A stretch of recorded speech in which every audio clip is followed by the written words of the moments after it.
All right, we're going to now move into some more interesting stuff, partial derivatives. Now, just as we did when we kind of talked about derivatives back in Calc 1, we're going to introduce this by the limit definition, but in practice, we're never going to use the limit definition. Okay, so we take a function of x and y. If f of x, y is a function of two variables.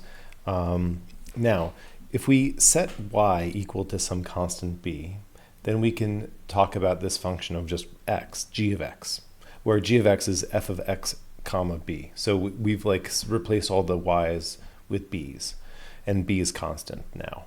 So if g has a derivative with respect derivative at a, we would call this the partial derivative of f with respect to x at a.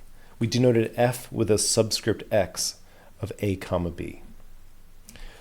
Other notation we might use, or I guess we can think of the partial derivative with respect to x at ab. It's just g prime of x, right? Where g of x is just f of x b. Okay, so the limit definition we would say the partial derivative of f at with respect to x at a would be the limit as h goes to 0 of f of a plus h comma b minus f of ab over h. And similarly, the partial derivative with respect to y at a, or at b, I guess you'd say, is the limit of as h approaches 0 of f of a comma b plus h minus f of ab over h. Okay, so now we're not actually going to be taking these partial derivatives at points so much as just talking about the partial derivative functions. So if f is our function of two variables, the partial derivatives, which is what we'll talk about all the time, are fx and fy with these subscript x and y's, where fx, the partial derivative with respect to x, is this limit as h goes to 0 of f of x plus h comma y minus f of xy over h. And the partial derivative with respect to y is similarly defined, right? Now, the idea is we're kind of looking at if we're looking at the derivative in the direction parallel to the x-axis or parallel to the y-axis, depending on which of the two we're looking at. That's kind of what these partial derivatives are. Okay, so notation that you'll commonly see, just shorthand, you might see f with a little subscript x. Now you also see this partial derivative notation. Notice that's different than df over dx. We use this this other Greek symbol. This actually indicates that it's a partial derivative, which means it's a function of more than one variable. So you might see this notation. This is the partial derivative operator. Might see partial z over x, something like that. You might see d1 f or dx f. The one would be used if you had a function of like 4 or 5 variables where you're listing them as x1, x2, x3, x4, something like that. This would be the shorthand for your partial derivative with respect to the first variable. And just as all of these notations go, you'll see the same notation used for y. So the partial derivative with respect to y. And so the idea, as I said, is like this is, well, we'll look at some examples, this partial derivatives, but the idea would be if you were to take this surface and just slice it in the x direction or in the y direction, and just look at the slope of the cross section, that's what this partial derivative is saying.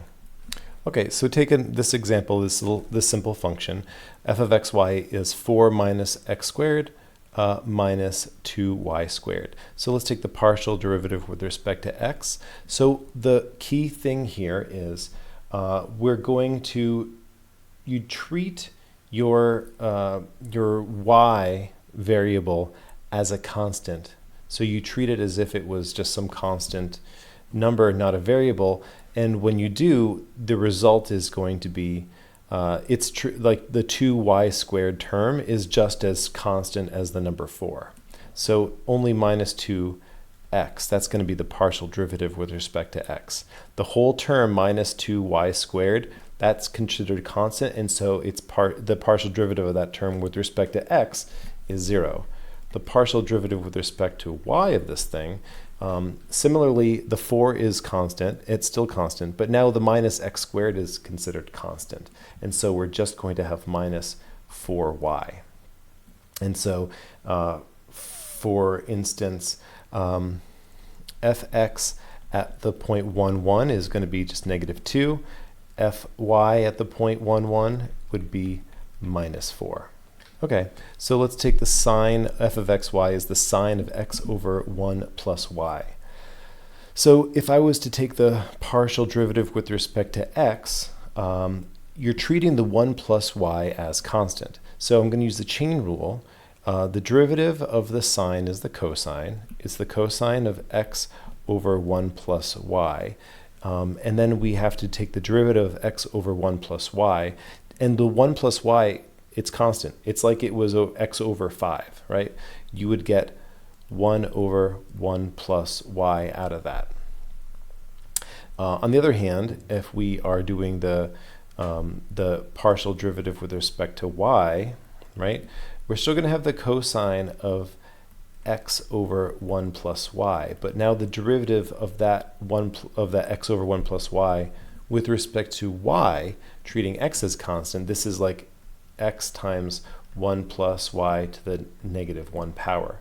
So this is going to give us negative x times 1 plus y to the negative 2 power, which is negative x over 1 plus y squared. I'll put the parentheses, move that up a little. Okay, so that's the key thing for these partial derivatives. You have to change your perspective. Treat x as constant, treat y as constant, depending on which one you're doing. So here we have not a function, but we have an equation of these 3 variables. And what I want to find is the partial derivative of z with respect to x. I'm going to find that by doing implicit differentiation. So I'm going to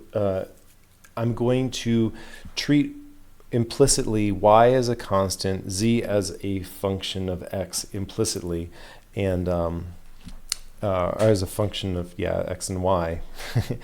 So what I'm going to get is 3x squared plus 0, the derivative of partial derivative of y with respect to x, 0. And z, I'm going to have 3z squared and then partial z partial x. Plus, now I'm going to have to use a product rule for this business over here. So I'll have 6yz, where I'm taking the derivative with respect to x first, derivative of the x first, right? When the y is constant, so I don't do anything with that. And then I have the 6xy, and then partial z over partial x equals 1, or equals 0, sorry. And I'm going to take the partial z over partial x terms and keep them, so I have 3z squared plus 6xy. And the other ones I'm going to stick on the other side. We have minus 3x squared minus 6yz. And so now I can partial z with partial x is going to be negative 3x squared minus 6yz over 3z squared plus 6xy. If I wanted to find the partial of z with respect to y, we can go through the same rigmarole, but actually the symmetry of this function is going to allow me to do this much faster. If you were to just swap the places of the x and the y's, you'll just get the exact same thing. It's going to be negative 3y squared minus 6xz over 3z squared plus 6xy.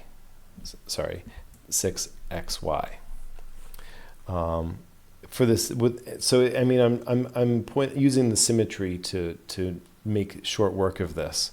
But if you don't believe me, you can do it out. You'll see.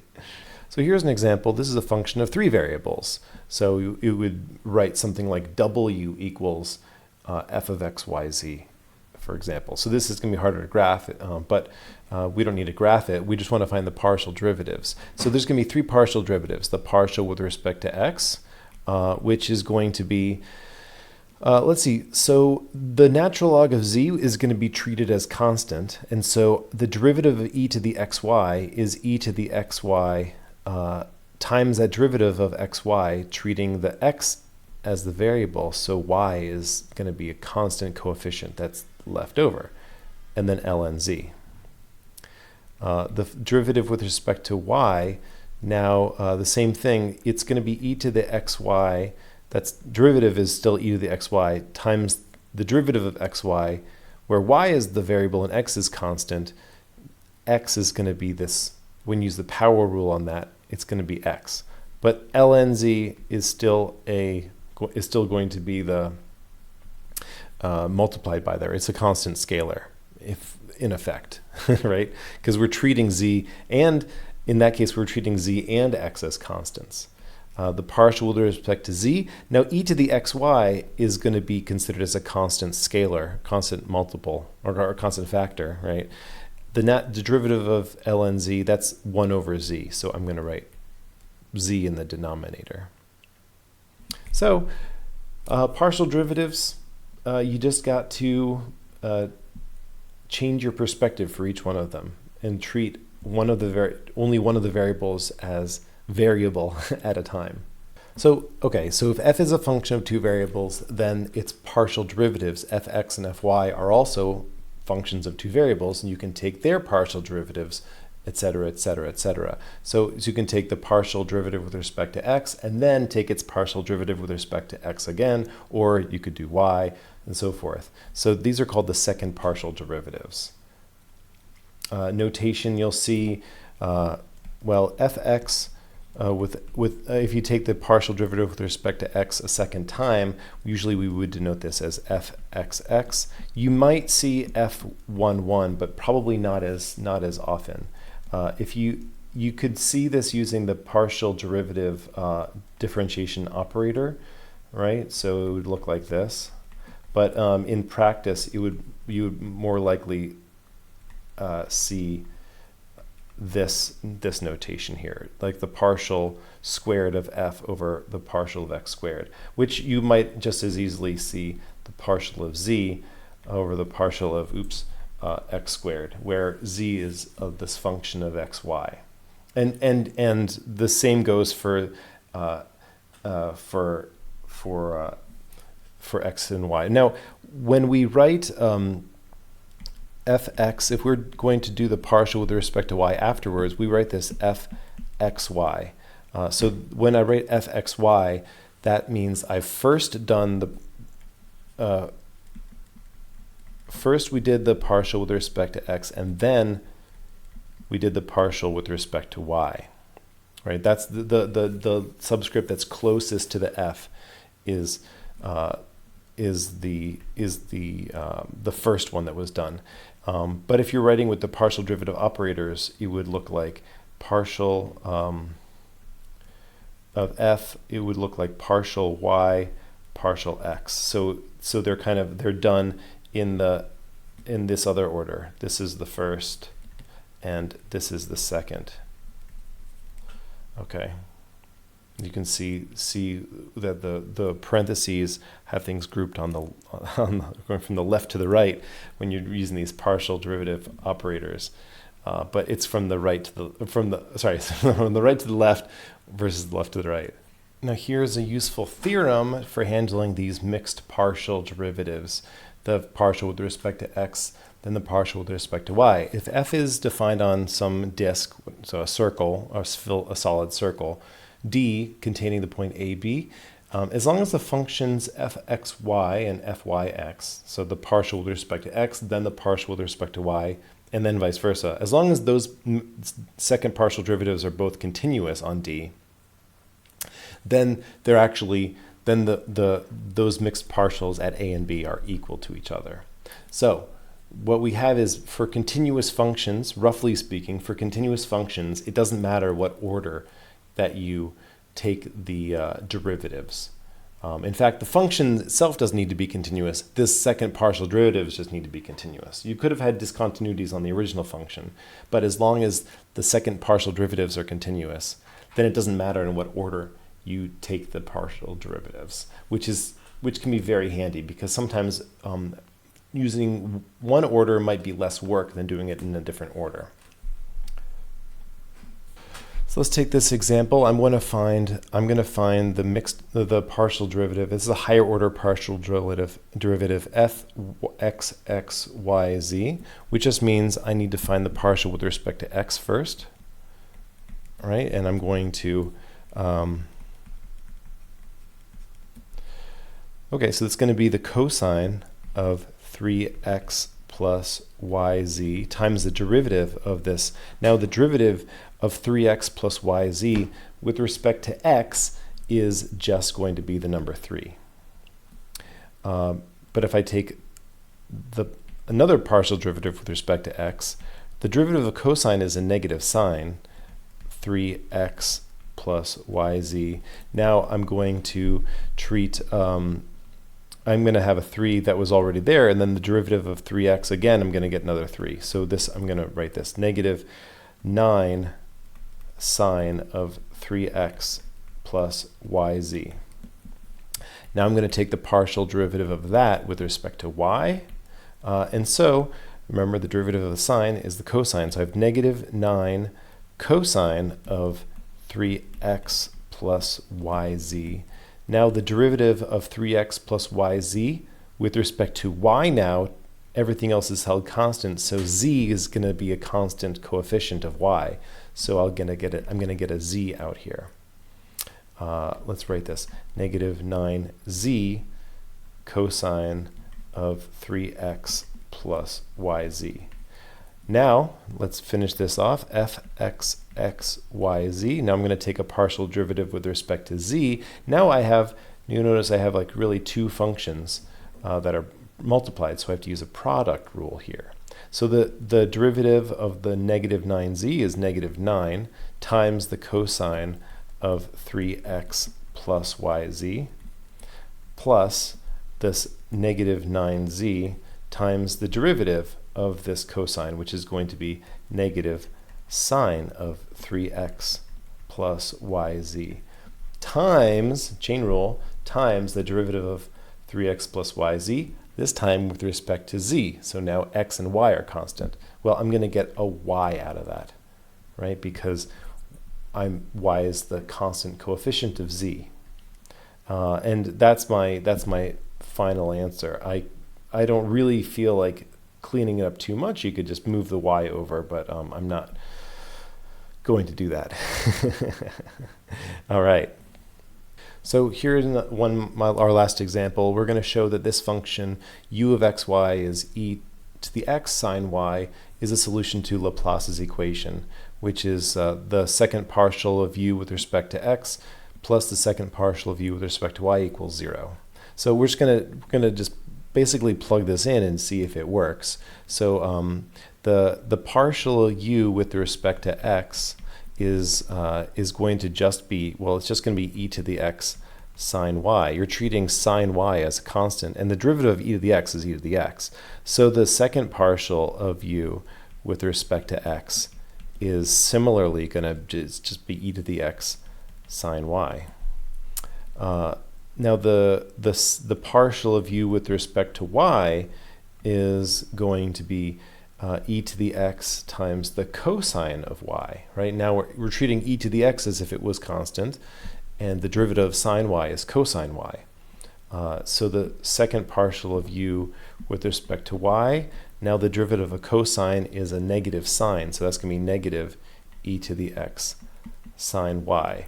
And indeed, you can see if you add those two together, you get 0. So yeah, this is a solution to Laplace's equation.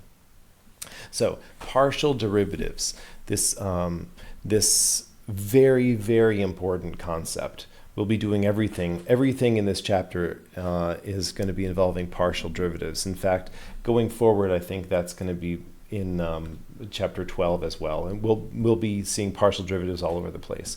Partial derivatives have really important interpretations and applications, which we're going to explore shortly. For now, though, you want to just get some practice using these concepts and really be very comfortable with the idea of a partial derivative. All right, that's it. Bye.